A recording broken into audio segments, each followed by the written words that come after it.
Thank you for joining us, my friends. We are live here on the radio, and we're simulcasting the balance of the broadcast at prisonplanet.tv. Coming up at 1 o'clock Central Standard Time today, Peter Schiff will be joining us. He is, of course, an author, businessman, financial commentator, economic advisor to Ron Paul's 2008 presidential campaign and 2010 candidate for the United States Senate.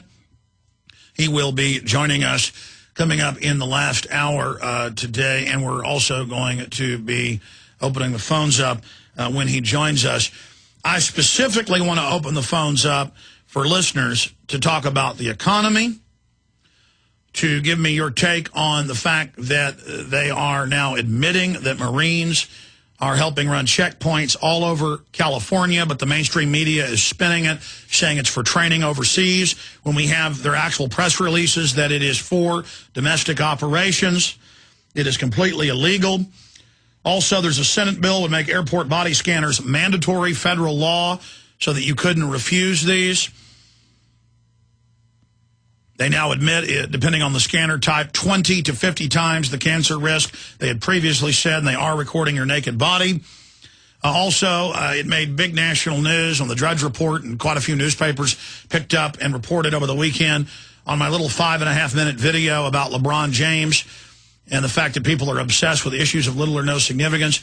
I have an article I want to read that Paul Watson wrote about that today, dealing with the brainwashing that's going on and how the mainstream media tries to set the agenda to be issues of little or no significance so that the public fills their mind with mindless fluff instead of actually being involved in real issues.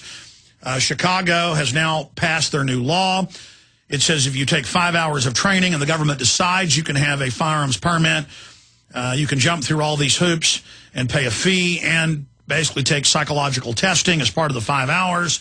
And then if they decide you can have the privilege, then you can have a gun locked up in your house but can't even have it on your porch or take it outside your home. And now nationally, this is what the Supreme Court is saying our Second Amendment means: a highly restricted privilege. That's the same way they basically went from guns being completely legal in New York in the last 60 years to being completely illegal in New York City. Oh, there's still a route to get a concealed permit or a gun license in New York, but very few are able to get it. So we'll also be discussing that key issue. And we're also seeing a big push for the carbon tax once again. In fact, there's a Stan Cox article in the Washington Post today, "In the Heat Wave, the case against air conditioning." And they go on to say that the 100-plus degree weather must be global warming when the East Coast routinely goes above 100 degrees. And then they continued to say that we need to ban air conditioners. And I see articles in the New York Times last week calling for a one-child policy here in the United States.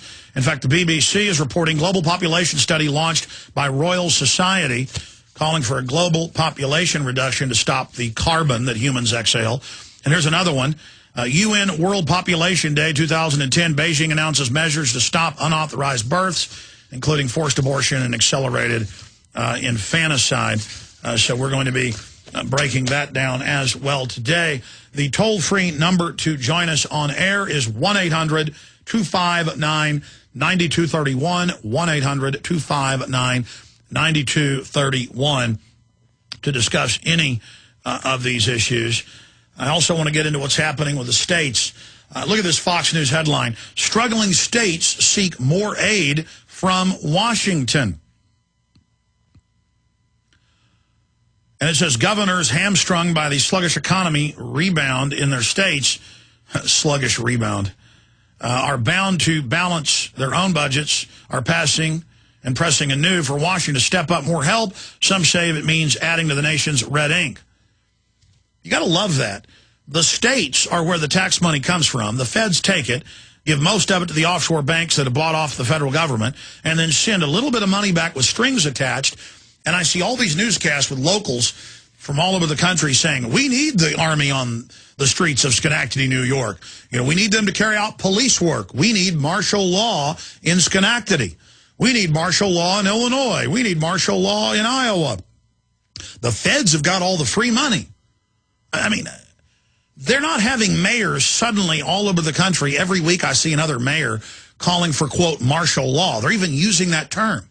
I saw one of the city council members last year in Milwaukee call for martial law. They're just, that'll fix it. Let's just have troops. And all over the country, mayors say, there's now a daytime curfew. We're going to be searching cars citywide and asking why you're out at 12 noon. In Arkansas and Oklahoma, and and we need to inspect your home gardens to make sure you're not growing marijuana. You're guilty until proven innocent. We know what authoritarianism is. We know what it looks like. It's here. And the states are saying, oh, feds, please give us money. Meanwhile, the illegal aliens, especially in the southwestern states, are the main deciding factor bankrupting state budgets.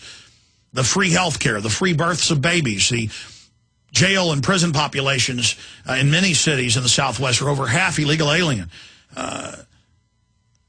But God forbid we actually stem the tide of illegals pouring in, predominantly from Latin America, that's in its own depression. I mean, it's worse than a depression in Mexico. No. We need to have more red ink and raise taxes even more, when that only further stalls the economy, which then again bankrupts the states to a greater extent. And then the feds themselves, globalized, they come in and take over the states, and their answer is Marines and Army and police at checkpoints. Here's the headline. New York National Guard involved in mass arrest of U.S. citizens. I'm going to play a clip of this in the next hour. Here's another one, Fox News. This is out on Sunday. Yesterday, July 11th, fighting gangsters. L.A. police teach Marines tactics to take down Taliban, train Afghan police. But I actually have the police press releases here. They admit in these press releases that they're actually arresting people. This is real. This is illegal. This is tyranny. This is so incredible. And I kept telling you this was coming. And they're just rolling it out now everywhere. But we can't have troops on the border. Oh, Marines can set up checkpoints and search citizens all over the country. But God forbid if you pull over a drunk driver and then they're an illegal alien, whether they be from Russia or Mexico or wherever else, you're not allowed to arrest them. You're not allowed to even ask for their ID. If they don't have an ID, you're supposed to let them go. This is a sick joke. Oh, yes, the government are a bunch of civil libertarians. They care so much about the illegal aliens' rights. Nobody's violating their rights. Here it is. Cops show Marines how to take on Taliban. But then you actually read what they're doing. This is a psyop.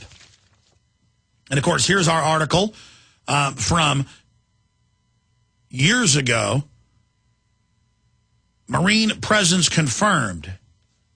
Again, there we are 2 years ago covering it. And now here it is in Fox News and NBC LA 2 years later. Or a year and a half later, I guess. December 2008's a year and a half. And the crazy thing is, Steve Watson and Paul Watson wrote this article, New York National Guard involved in mass arrest of U.S. citizens. And somebody made a YouTube video about this. We haven't made one. And I just happened across it and saw the comments that were clearly psyops going, Alex is a liar. You know, the National Guard isn't out there doing gun confiscation. Why, they assisted in 2,000 drug arrests in this one area of New York State. And then you go watch part 1 and part 2 of the newscast. They admit they're doing gun arrest, gun sweeps. Mayors are calling for martial law in those cities like Schenectady. And they did help arrest 2,000 people. That's the headline. And they're going after guns as well as part of that. But people are in denial. You know, these same people would deny that the military was already being used in law enforcement activities a few years ago. Now that it's all admitted in mainstream news, they say, okay, that's fine, but Alex, you're a liar. What am I lying about? What have we been wrong about? We told you derivatives 11 years ago would cause the country to go bankrupt by design. Now it's all admitted. We told you they lied about WMDs in Iraq. Now it's admitted. We told you that the CIA was protecting the Taliban and Al-Qaeda and growing the opium. Now it's admitted. I mean, what else do you have to see come true that we discuss? I know what I'm talking about. You can know what you're talking about. You can become just as informed as I am if you'll actually start researching history and how the Pentagon has taken over countless nations. What's the number one danger in history, whether it was Rome 2,000 years ago or Babylon 2,500 years ago? What was the greatest threat in Alexander the Great's time? His father was killed in a coup d'etat. He was only a Macedonian king, not one of the full kings, from southern Greece. They had regional kings at the time. And his father, at a military inspection, one of the Greeks who supported another rival family, there when he was inspecting thousands of troops, because they were in the middle of a war, threw a javelin through the heart of Alexander the Great's father. And there was a military coup. But then they fought that off, and Alexander got back into control and then realized that he had to go ahead and conquer all of Greece to secure his area, because there were rival clans always trying to overthrow Macedonia.